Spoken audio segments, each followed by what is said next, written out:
bagian yang kedua nih Bapak Ibu sekalian, yang ini mungkin lebih relate dan aplikatif ya buat kita sebagai guru. Artificial intelligence dalam pembelajaran. Bagaimana sih kita menggunakannya? Sebelumnya nih mau tanya dulu nih pertanyaan yang mungkin sering ditanyakan atau mungkin kita sering pikirkan ya. Kadang kita setuju, kadang kita nggak setuju gitu. Coba nih saya mau dengar pendapatnya Bapak Ibu sekalian. Kira-kira AI ini tuh ancaman atau bantuan sih? Boleh nggak kasih jawabannya? Teman-teman yang join di Kelas Point bisa langsung menjawab di Kelas Point. Teman-teman yang belum bisa gabung, kalau bisa sharing pendapatnya di chat juga boleh nih, silahkan. Kira-kira membantu atau mengancam ya? Soalnya katanya itu tadi nih, kalau ada Google ngapain ada guru? Kalau ada artificial intelligence, apakah kita masih perlu guru ya? Jadi sebetulnya AI ini bantuan atau ancaman kira-kira? Oke, saya tunggu 20 detik lagi. Ayo, buat teman-teman yang mau sharing di kolom komentar juga boleh.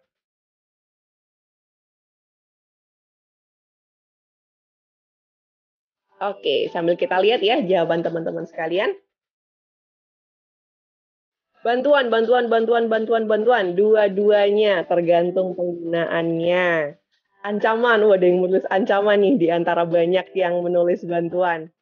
Bisa jadi ancaman jika disalahgunakan, betul ya? Bantuan jika mempermudahkan dalam melakukan kegiatan. Ancaman sekaligus bisa menjadi bantuan. Bantuan tapi bisa jadi ancaman. Bantuan 75%. Nih Pak Febtu ini gimana nih caranya mengukur ya 75% ya? Oke, keren-keren nih jawabannya. Oke.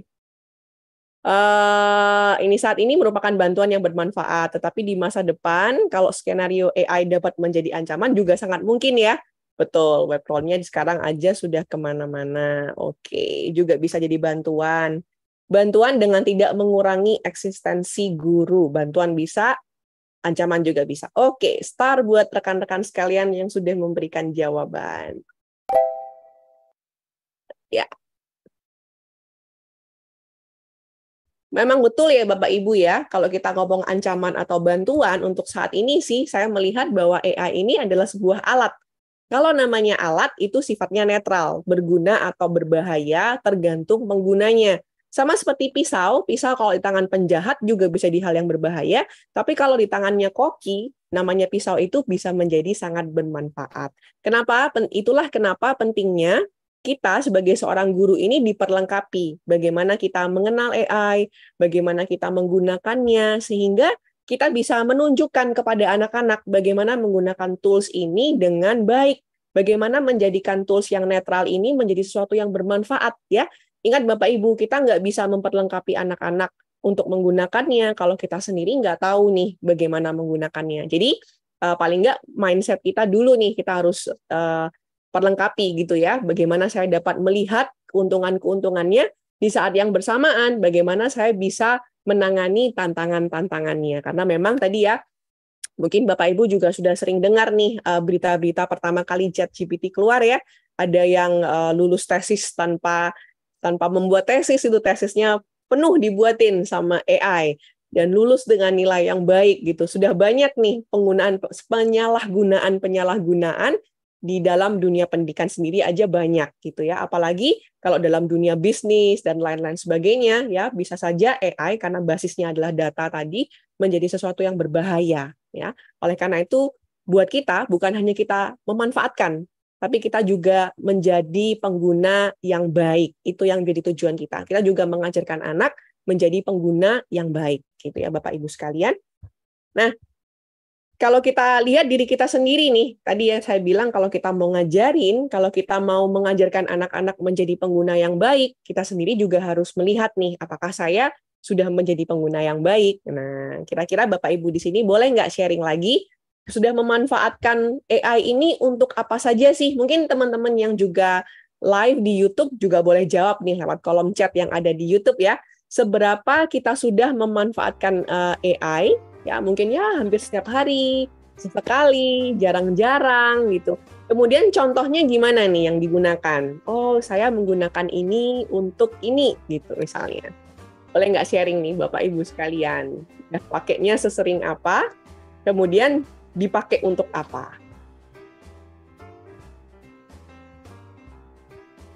Oke, sambil menunggu jawaban yang lainnya untuk masuk.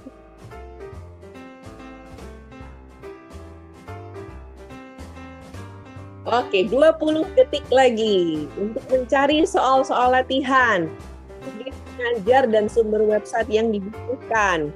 Untuk pembelajaran, kadang-kadang ya, ada yang baru menggunakan. Wah, ada yang belum memanfaatkan, makanya mau join buat belajar.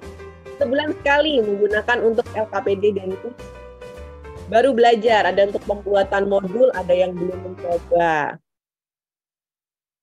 Ya, oke. Waktunya udah habis. Mencari metode pembelajaran yang sesuai, sebatas presentasi materi, menggunakan Mentimeter untuk kuis dan refleksi, untuk perangkat mengajar, setiap hari untuk komunikasi, untuk games, dan lain sebagainya. Untuk materi, kayaknya yang paling banyak untuk membuat materi dan membuat soal ya, sepertinya. Oke, kita lihat nih, belum masih tahap belajar. Masih juga banyak teman-teman yang lagi mau belajar nih hari ini ya. Oke, cari refleksi dan lain sebagainya. Untuk memulai nih Bapak Ibu ya, untuk memulai paling gampangnya boleh nih menggunakan ClassPoint. Nanti kita jelaskan nih ya bagaimana menggunakan ClassPoint AI. Dan juga ada banyak platform lain yang kemarin juga sudah dijelaskan oleh pembicara sebelumnya ya. Kalau di sini menggunakan Canva, di Canva juga sudah ada AI yang ada di dalamnya.